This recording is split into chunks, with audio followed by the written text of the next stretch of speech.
All right, let's talk about uncertainty, especially as it pertains to Lab 1 measurement, because we're trying to learn a little bit more about uncertainty by looking at our Lab 1 measurements. At the end of the lab, these are the lab pages, we have some error analysis questions that need to be done. And some of them have to do with random error, and some of them have to do with systematic error. We have another file called Error Analysis for Lab that talks about random error and systematic error. And these errors are not the same as mistakes. So just to be clear, if you are writing down the wrong number, if you're typing the wrong number into your calculator, if you're weighing the wrong beaker and you realize it, that needs to be redone. That's a mistake. The random error is not a mistake at all. The systematic error is an error that's caused by the way that you do things. So if you do have a wrong way that you're doing things and you don't realize it, then that can cause a systematic error. Sometimes you can help them and sometimes you can't. The random error is something that you just can't help. It has to do with the equipment that you're using. You would have to change your equipment or change your the way that you're taking the measurements entirely to be able to get rid of that random error. So back to the lab. Let's talk about systematic error first. The examples that I've given here, one of them is a student doing something the wrong way, and one of them is just a little bit of a change that you might not have realized that you should take it into account.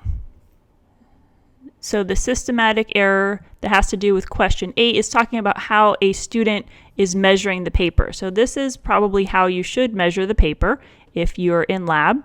You should line up this end at the 0 line and you should measure it close to the edge so you can tell it's going across properly. One way that you could have a systematic error in the way you're measuring things is if you do not start at the 0 line, if you start a little bit before the 0 line.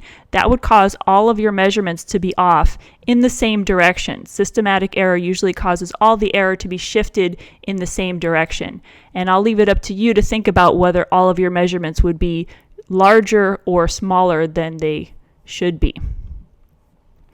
The way not to measure that is talked about in question 8 is where someone, instead of going along the edge, goes across the middle of the paper. And this is a little bit exaggerated, but let's say that the student has a tendency to put the ruler in a tilted fashion when they try to do their measurements. And again, I'll leave that. This one is the one that in the question you're supposed to think about whether that would give measurements that are too large or too small for your length and your width, and how that would affect your calculated area. So now we have random error, and these questions in the past students have had a little bit of trouble understanding what I'm asking, so I put together the error analysis pages and the error analysis worksheet to try to help out with that. So random error is something that can never really be eliminated because everything that you measure has a little bit of uncertainty. Even if you have a very precise technique and a very precise instrument to measure something with, the uncertainty, the error that you get, the variation that you get in your measurements might be really, really small, but it's always there. And I had a story in mind to try to help illustrate this, of being a kid and maybe going to your grandmother's house and stepping on a scale. You know, if there was a new digital scale at grandma's house and I wanted to try it out, and let's say that I weigh 65 pounds. And so I step on the scale and it says 65. And then I step off and step on again and it says 64. And then I'm like, oh, grandma, I lost some weight. And then I step on again and it says 65. Oh, never mind, I gained some weight. And then I step off and step on again. It says 66. Oh, I gained some weight. And then step off and step on again and it weighs 65. Oh, I've lost some weight. And you know, your grandmother might think that's cute, but she knows that you really have weighed the same the whole entire time. It's just that there's some variation in the digital scale that she's just purchased. It looks like it can go up and down by about 1 pound. She might get a new scale, you know, a couple of years later, maybe a more expensive scale that can measure it more precisely. Maybe it would say 65.0, and then you step on again and it says 65.2, and then you step on again and it says 64.8, and so you have a 0.2 pound variation. So there might be different variation, different uncertainty or error in the scale, but there's always some. I have this in the error analysis pages over here. So if there's 65, and the standard deviation is a measurement of how much variation you can expect between lots of measurements of the same thing. So lots of measurements of the same thing that could be off by 10 either way. So 65, you can have some between 55 and 75. There's even a few measurements down here is the number of measurements or the probability. You can have a few measurements that are even further than 10, but that gives you some idea of what kind of variation you can expect. So that's not such a great scale, varying by 10 pounds. What if you get a better scale that varies, has a standard deviation of about 5 pounds, then this blue curve is the same. If you'll notice, this goes up to about 0.04. The 0.04 is over here now. So this is the same curve, and overlaid we have an orange curve of measurements of something that should measure 65 with a standard deviation of 5. So we have a sharper curve. More of the measurements are closer to 65. There's not very many at all that are below 60 or above 70. There's still a few, but definitely more of the measurements are closer to 65. That's why that particular instrument has a smaller standard deviation.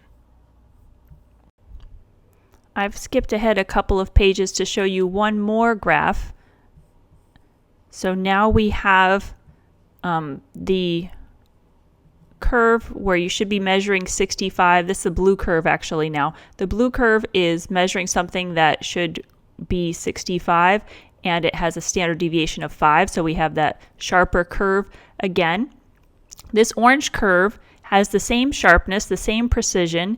It also has a standard deviation of 5, but the values have shifted. Instead of most of the time getting something that's close to 65, it looks like this orange curve is more often giving you something that is 55. And so all of your measurements are smaller than you would expect. They're smaller than they should be. And so there might be a systematic error, such as the scale being calibrated wrong. And so if you fixed your scale, you could shift this curve back over and put it where it should be. So systematic errors, if you can discover what's causing them, again, you have that better scale, that more precise instrument, and all you need to do is figure out what's causing that shift so that you can get it back to where it should be. That's why this example that I showed earlier is an example of a systematic error. You'd be getting the same precision in your measurements by someone else who was using this same ruler properly, but all of your values would be shifted, like this curve over here. All your values would be shifted. And so if you discovered that you were doing this the wrong way and someone told you, look, you have to start at the 0 line, and you shifted the ruler over, then you could shift your curve back into agreement without changing your precision, but your accuracy, the numbers that you're supposed to be getting from the measurement would be more in line with what they should be. So let's contrast that with the use of a more precise ruler. Here is a close-up of measurement done using a ruler where the marks are every 1 centimeter, not every 10 centimeter like that other ruler. Now you can clearly see that the paper is between 13 and 14 centimeters long. Nobody at this point would estimate 12, nobody would estimate 15. The lines are right here. It's between 13 and 14. And we can now eyeball the next digit. We can divide this into about 10 segments with our eyeball. And we can say, well, it's past 13.5. maybe it's 13.7. So that's an estimate. Some people might say it's 13.6. Some people might say it's 13.8. So that 7 is an estimate, and that's the one that we're uncertain of. We'll say it's 13.7, but could be 13.6, it could be 13.8. We can't really estimate further than that and say that it's 13.7457 or 13.7000 or anything like that. We can just estimate that one digit just because our eyeballs can divide this into 10 segments without too much difficulty, but it's really hard to divide that into 100 or 1,000 segments just using your eyeball. If we have a more precise ruler, now we don't have to use our eyeball. The segments have been divided, and there is a line every 0.1 centimeters. And so we don't have to estimate that 0.7 anymore. We can see that the length is very definitely between 13.6 and 13.7 centimeters. Now we can go further in our estimation and say that it's 13.60. Maybe, well, not, this is 13.60.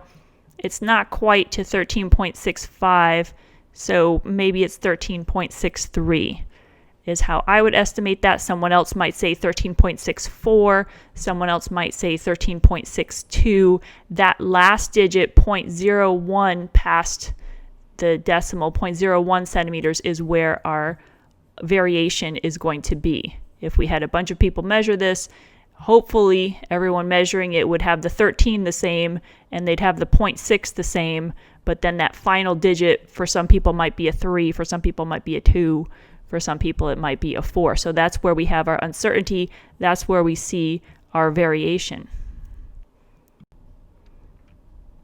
I just wanted to take a moment to point out how to handle a situation where the 0 is the last digit that you want to list as your uncertain digit. For example, in this situation here, you have a paper, you're measuring it with your 10 centimeter ruler, and so you can see to the closest 1 centimeter. This paper, if you look at this as 15 and you eyeball it, to me, I think that this measurement looks closer to 10 than it does to 11. But we don't want to say that it's 10 centimeters as our measurement without a decimal point. You would want to write 10 with a decimal point for this measurement to show that this 0 is significant. That's your uncertainty. You're trying to say 10 plus or minus 1. Could be 9, could be 11, but we're saying 10. If you write something as 10 without a decimal point, that means it's plus or minus 10. So it could be 20 and it could be 0, which is not true. So if you do have one that's right on the 10 line for this ruler, put the decimal to show the 2 significant digits. If you had a paper that was longer, right on the 20, you would put 20 with a decimal point.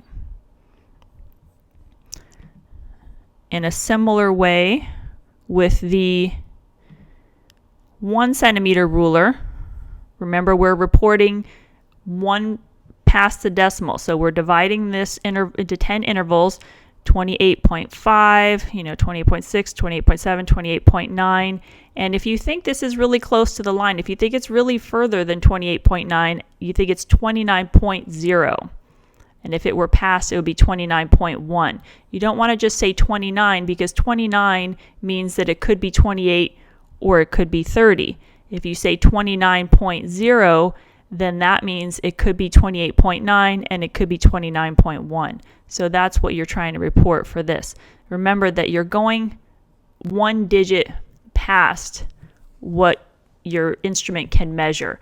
Or another way to say that is that if you see a line for that value, you should not be reporting just that value. You should be reporting 1 digit past, so 29.0. The same thing if the paper were here at 30, you would not want to put just 30 because that means plus or minus 10, could be 20, could be 40. That's obviously not the case. You also don't want to put just 30 with a decimal point because that means it could be 29 or it could be 31. So if you had a paper that went to here and you wanted to say it was right on the line for 30, you would put 30.0.